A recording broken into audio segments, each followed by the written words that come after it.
Hi and welcome to After the 80 Rugby League Ipswich edition. I'm your host Terry Pascoe, and on today's show we'll review all the action from round 20 of the Rugby League Ipswich. Brad Oddi from North Tigers joins us on the panel, and this week's player profile is Tonga Mounga from the North Tigers. If you'd like to join the discussion, you can follow us on Facebook and Twitter. Just search After the 80 TV, hit like and follow. You can also download us as a video podcast through iTunes, so also make sure you subscribe there. Now, joining us on the panel each and every week is Anthony Bomber-Breeze. How are you? Yeah, I'm good, thank you. Good rugby league again on the weekend. We're heading towards finals. One more game to go in the local comp. And also Brad Oddi from North Tigers. Mate, how's your season been going? Oh, mate, I'm not playing. I'm secretary this year. So I'm just watching the boys. They're going not too bad. Just need to get it together a bit for the finals. Tell us a little bit about your football journey. Oh, mate, I've been around the club for a long time now. Started grade football in '99. Had a little foray up to the Jets, but it wasn't anything special. So yeah, back with the boys, and yeah, just loved it. Loved the camaraderie North have had, and that's what kept me playing for so long. So yeah. You played with a lot of good players all around. Is there anyone in particular that you just love playing with? Somebody in the forwards that? Oh, that's a hard one. I was lucky enough to play up at the Jets with like Johnny Lerman and Wilco, and you know, a couple of games with Cobes and Danny McAllister and all them boys, and then you got Kerry Thurkoff, his brother Troy. Like, mate, I've been lucky. I've been lucky to play with some really good footballers. Halves, there's some great quality halves there. Riggsy, even got to have a couple of games with BL. Roberts, Westy. He's my roommate. I'm not allowed to. He used to be my roommate. Got him in trouble a few years ago, but anyway. Yeah, mate, I've been blessed to play with a lot of football with some good quality players. So, who's been your toughest opponent? There's a name that sticks out to you? Oh, not really. There's, mate, some of them brothers' sides back in the early 2000s, they hurt. Goodner always had big guys. I was never the biggest bloke, but had to play in the forward. So, yeah, mate, not really. I can't pick one. There's most of them, they were really competitive blokes. So, yeah, obviously being in the engine room, you're going to get an injury, one or two injuries throughout the career. What type of injuries did you get? Broken legs? No, mate, I was very fortunate up until 2016. I went all through not having any major injuries, and then I tore my shoulder. And, yeah, had the rest of the season off with a full shoulder recon, and, yeah, come back in 2017 to prove I could play, and didn't really play that well, so I thought it was time to hang up the boots. But it was a tough transition to come back into. Like, I guess you lose a bit of confidence in your shoulder as well.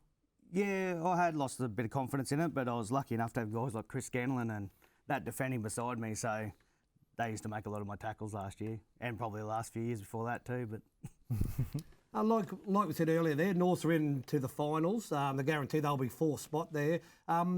What do they need to do going through the final series, and can they win the obviously they could win the competition in your eyes, but what do they have to do to beat some of them other sides? Mate, they just got to turn up together. Like, they've got a quality side there. Their forward pack, you got Moosey leading from the front there. You got Sam Martin back, Chris Scanlon. Like, you got three quality players there. You got great halves there at the moment. Biggsy's when he's back from injury, two in the back line. T, Nav, mate, Kyle Blackman's back. Mate, they get it together, they'll win the comp. As simple as that. Now, you get some good juniors coming up through the ranks. Is anyone in particular that's really, taking your eye? Oh, it's hard. They come up and then they keep going. There's young Oscar in under 19s. He's quite a talented young player. Young Zampak just signed with South, I noticed yesterday. So there's a good little one coming through that we're going to lose again. But mate, at North we love pushing the boys to go up to the Jets or go further, and then once they're done, it's a pleasure to have them back. That's why it's great to see Sam Martin back this year. So, North are in the grand final. Who are they playing? Fassifern. Yeah. I don't think any team there is capable of getting there, but just Fassifern, from what I've seen this season, they've been the all-round team. They've been the team to beat. No.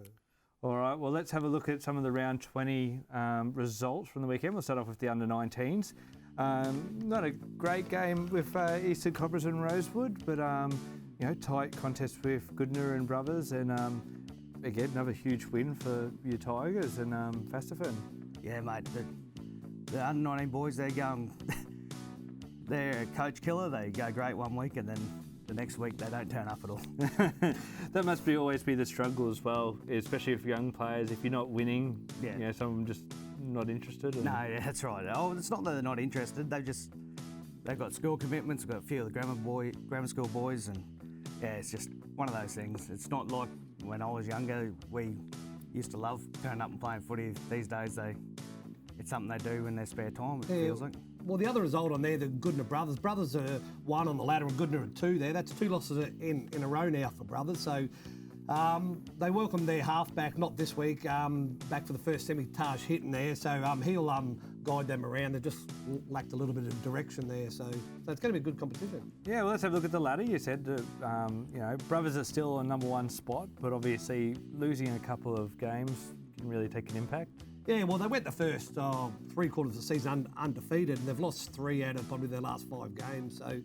So coming into the finals, it's not the form that you want there, but obviously they had enough points to able to still win the minor premiership. So, but obviously Daryl Squires would have seen something to train in there just to rejig heading towards the finals. All right, let's have a look at the results in the reserve grade competition. Couple of decent results, a couple of close games. Rosewood finally, after I said to them, I said to them that they're done, they start winning. I wonder if I should just keep this. Yeah, well, that was their last home game at home there. Josh Ryan was retiring up there, so they put in a big effort there to have a win at home there. Swiss West End, that was a bit of a shock there. West End haven't been going real well. They're actually the spooners in that competition, so Swiss got up for a win there, and obviously the brothers good in the game. Brothers were still eligible for the finals, but obviously brothers just got them in the end. And not a pleasant score for you guys as well. 16-22. No, mate, the boys, the reserve grade boys are going along really well. Look, I was running the water for them on the weekend, first time, and mate, they got some good positive chat, and they realised there was a few little fundamental errors, the 1%ers that let them down on the weekend. So I think they're in good stead heading into the finals. All right, well, let's have a look at the competition ladder. Yeah, you're still, you know, Norse is still in second spot. Fastfern, Swifts, Goodner. Goodner still got a chance? No, well, under the point structure there, you get 3 for a win, 1 for a loss. So Goodner win, they go to 43. Swiss lose, they go to 44. So the top 4's all set now. So all right, it'll be interesting. All right, let's have a look at the A grade competition. Good to see Swifts back in the winning circles and a couple of other tight competitions as well. But let's first of all, let's have a look at the West End game. Swifts, like I said, 48-22. Helps with West End scoring in the first minute. Yeah, well, West End always play good at home there, and they always play good first half. Even away there, it's the second half, obviously, that do let them down there. But the first minute there, Max Dummies goes to the blind side there, big opener on the blind side, and obviously West End would have thought, oh, well, here's a game that we might be able to get home. But obviously, as the game went on, the first half was pretty evenly matched. There's a bit of poor cohesion, obviously, from Swiss in the first half there. They blooded a couple of new players. Eddie Crooks had his first game, and Robbie Fletcher had his first game. So Swiss probably a little bit rusty there, and but anyway, the first half was pretty evenly matched. It was 18-all half time. Well, and that's what you want out of a strong competition, isn't it? Like, it doesn't matter where they position the ladder, it's always going to be a contest. Yeah, that's right. Mate, the comp's been like that for a couple of years. Even West End, I know they've struggled for a few years, but you always know you're in for a hard game. You don't turn up, they'll snatch the victory easily. That's right, and you know, we'll talk about shortly about the upcoming games. You know, you guys got Goodner this week. That could go one of two ways, really. That's right. Goodner aren't a chance of making the finals now, so they either turn up and beat us or not turn up at all. Now, is 18-all at half time, Bomber? Yeah, well, it was 18-all at half time. I wasn't at this game there. I spoke to their coach, Damien O'Donoghue there, and he had big raps on Telly Zalassi and Finay Fainga there. He said they had blind as a game for him and the forwards. And obviously, if your forwards are going forwards and you get the ball out to Pio Secchi, who's a Fijian international, he's going to do damage out there. He's a big bloke, so... I guess it's a bit of the same old story from the Bulldogs. I guess that probably shows a lot of sides. Like I said, I did mention before that it is a strong competition, but when you are lacking that depth or you're not having the greatest year, it's normally around that last 20 minutes that it really shows. Yeah, well, West End lack depth. They just lack experience too. They just haven't got any forwards in there with that can just keep pushing the boys up, just keeping them up there. If the result was after 40 minutes there, they'd be probably in second position. But unfortunately, they fall away in the second half, and that's what's hurt them all year. Now it's Swift's first win in a couple of weeks. Does this spark a bit of a resurgence for the top spot? Well, obviously, Ducky O'Donoghue would be hoping so. Like I said, they haven't been in good form. They've come off the bye too, so I think he gets a few players back now, heading towards the finals there. So they have a week off before the finals, so he would be hoping so. Well, and also because you want to get that vital second spot to make sure that if you don't perform in the first week of the finals, that you at least get a second chance. Yeah, well, that's right. Some of the loss against the Eastern Cobras there has probably come back to really hurt them there, but there's still a chance for second spot, as we'll see later on in the preview. So. All right, well, we mentioned before, Brothers and Goodna is our next game that we'll have a look at. Brothers 34, Goodna 26. This seems like a bit of a blockbuster game.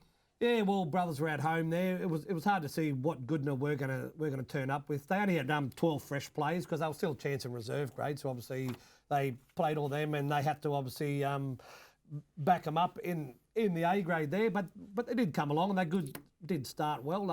Ray Berra goes over there for the first tries for Goodna there. But Brothers are just a professional team. They just grind away all the time. John Mailer scores this try. He scored 3 for the game, and the last couple of weeks he's been in dynamite form for the Brethren. I think Goodna's probably did all the right things in the first half, and getting all the little things. That's sometimes what you ask your players is just do your little things, just run the ball. And that's why Brothers are so good and have been dominant for a long time. They just do the small things right. Goodna, they only having 12 fresh men going into that game. They're always going to tire in the second half, especially it was a hot day on Sunday, so the big guys, they do tire a bit. Oh yeah, especially when the temperatures turned up. It almost went close to 30 degrees at Ipswich, didn't it? Yeah. Half time was 18-10. Yeah, it was 18-10 to Goodna there, and obviously there was a bit of an upset on the brewing on the cards there as we were getting the results through there. But like we said earlier there, obviously Goodna just tied a bit in that back end of it there, but still with about 18 minutes to go there. Goodna were ahead 26-22. It's just the Brothers got the last 2 tries of the game there. Like obviously Jason Connors wouldn't be happy with some of that type of defence there. Just some arm grabbing. So well, Coach Connors has got. He would be happy, but obviously there'd be some errors that they'd want to be fixing up. Yeah, well, obviously he would have went in this game, and not that he would have penciled 2 points in there, but he would have thought that they would have had Goodna's measure there on the form that Goodna have showed there. But obviously they put some new fellas in there as well from reserve grade there, and they did step up. So, do you mentioned before you got Goodna this week, Brad?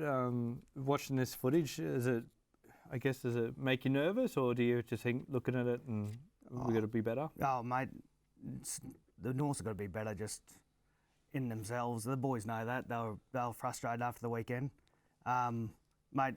Any team in this comp, you don't turn up to play football, you're going to get beaten. And Goodna have shown that time and time again. They've had a lot of controversy and stuff going on down there this year, and that sort of affected their football through the season. But it's the last game. They can finish on a high, and I know they will be. And North will be looking to win to go into the finals on a winning note. So yeah, I definitely don't buy into the players don't get into the thing, because I think it's always over your head that, you know, if there's controversy at your club, it will affect the performance. Oh, it definitely does there. That's I know players play and administrators are so it's administrated, but if it's going bad in the boardroom, the players obviously do hear it there and they're wondering things in it. So some players can obviously put it out of their minds, but obviously some players do worry about certain things that have happened this year for the.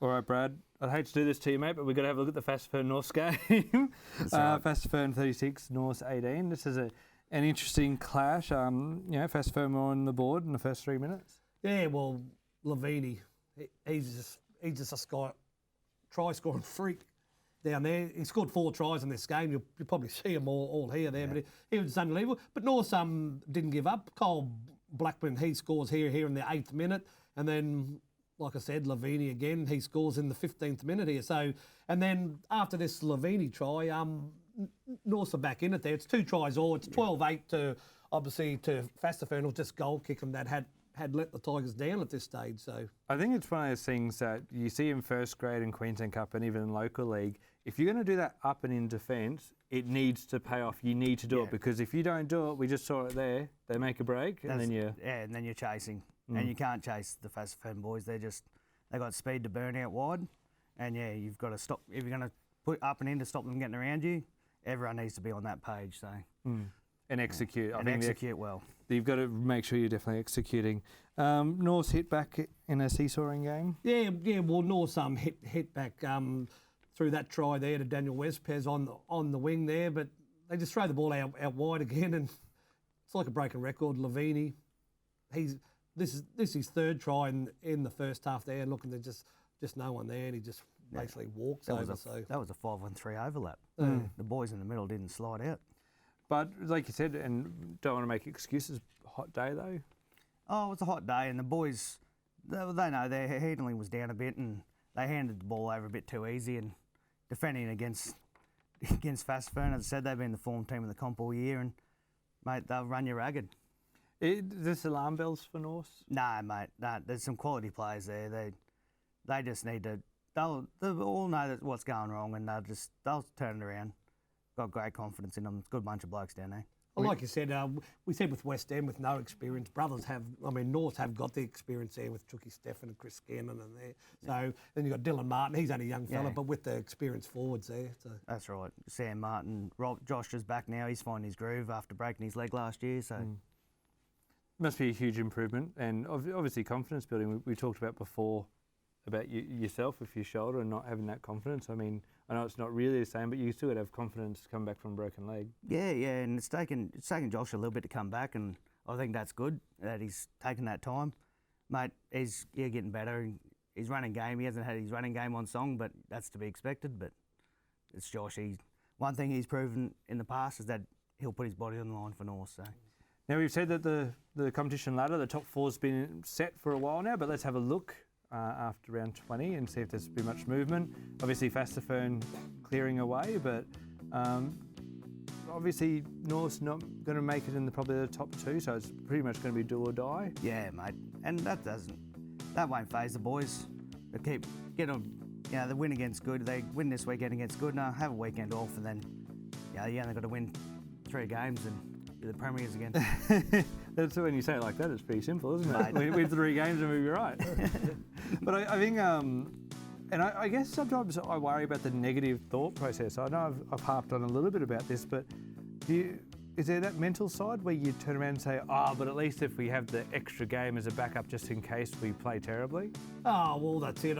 Every coach seems to have a different theory, whether they want to finish in the top 2 or you want to finish 3-4, like North will just have to play 3 weeks in a row now. Sometimes that's a good thing, you keep the momentum going, but it's obviously not for injuries and it's not for suspensions, obviously. So, but I wouldn't mind if it was 3-4 if I was in that situation.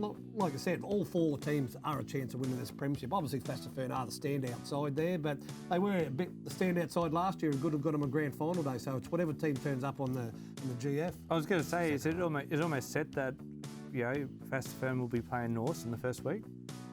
No, isn't it? Yeah, 1 plays 2. And one plays 2. Sorry, my apologies. I got the format. So we really have brothers or Swifts. Oh yeah, fair enough. See how that goes. All right, well, let's have a look at this week's player profile. My name is Tonga Mounga. I'm 34 years of age and I play for North Tigers over in Ipswich. So.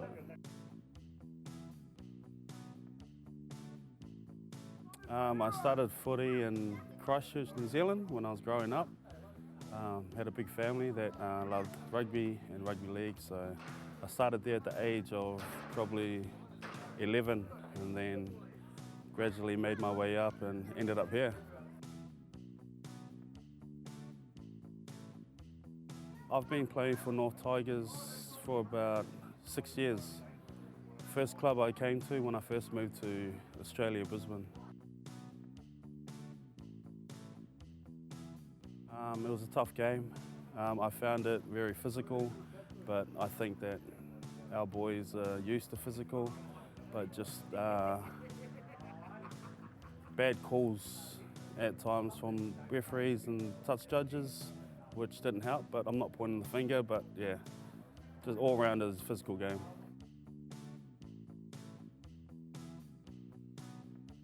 My best memory in footy would have been, can I have two?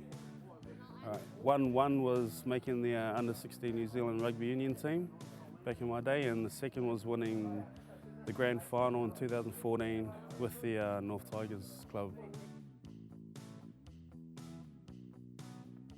As achievement would have been having two boys and just making and having a family. So that's pride and joy at the moment. So yeah.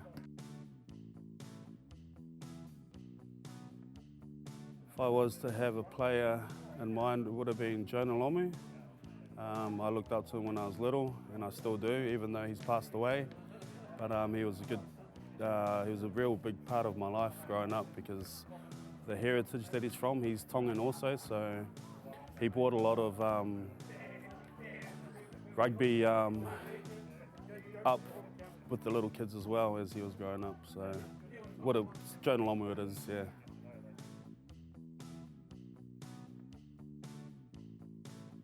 I started the rugby out of the whole family, so I was lucky enough to have little brothers growing up, following and playing as well. So I guess you go back and see your inspiration and your idol Jonah Lomu, and you want to play and want to be like him. But yeah, I guess Jonah Lomu started it for me, and my old man, which was a real great supporter of rugby union. If you think that dreaming is too big, you just keep working hard at it and never give up. So failure is a big part of achieving and succeeding. So don't be scared to fail, and you'll get there.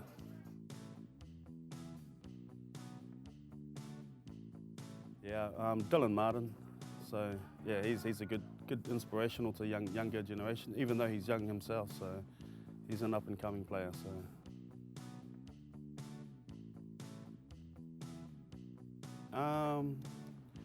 Just to go out on a good note. Hopefully we win the grand finals this year, and I can sign off there, and it'll be good to have 3 grand finals under your belt at the club you started at when I first came over. So yeah, just winning the grand final this year. Thank you to T there for the North Tigers. 34 years old. Jeez. And I haven't even put my head in scrums. Yeah, mate, he's a centre who doesn't go anywhere near a scrum. Well, true. But he's still got to get tackled. Yeah, occasionally. He gets tackled now more than he used to. He used to be unstoppable, that man. All right, now let's have a look at this weekend's games for round 21 of the competitions, Rugby League Ipswich competition. Interesting clashes, Bomber? Yeah, well, obviously the main clash in the A grade is the Swiss brothers. The winner of that finishes in second position, gets a double chance. The loser plays North, so winner will play Pascoe in the first week, and the loser will, like I said, play North in the knockout semi. This game for you guys up against Goodna, you know, it can go one of 2 ways, but I guess it could be a good test for the finals. Yeah, it will be a good test for the finals, I feel. And yeah, the boys will want to go in there and win that one and start the finals off on a good note. All right, now Bomber, other than that, there's... Oh, well, West End, Jay's got West End going good, like we said in the first half, so maybe we could see a bit of an upset there against the Cobras, even though the Cobras are playing pretty good football, so that might be a good clash. Next week we might be saying West End have won their second game for the year. Well, we're not shy of upsets here on After the 80, so well, we never have a look. All right, now that's all the time we have for After the 80 Rugby League Ipswich edition for this week. As per usual, Bomber, thank you very much for your work. No worries, good to be here again. And Brad as well, thank you very much for coming on. No problem, thanks for having me, guys. All right, now if you'd like to join the discussion, you can follow the show on Facebook or Twitter. Just search After the 80 TV, and you can also download this show as a video podcast through iTunes. I'm Terry Pascoe. We'll see you next week.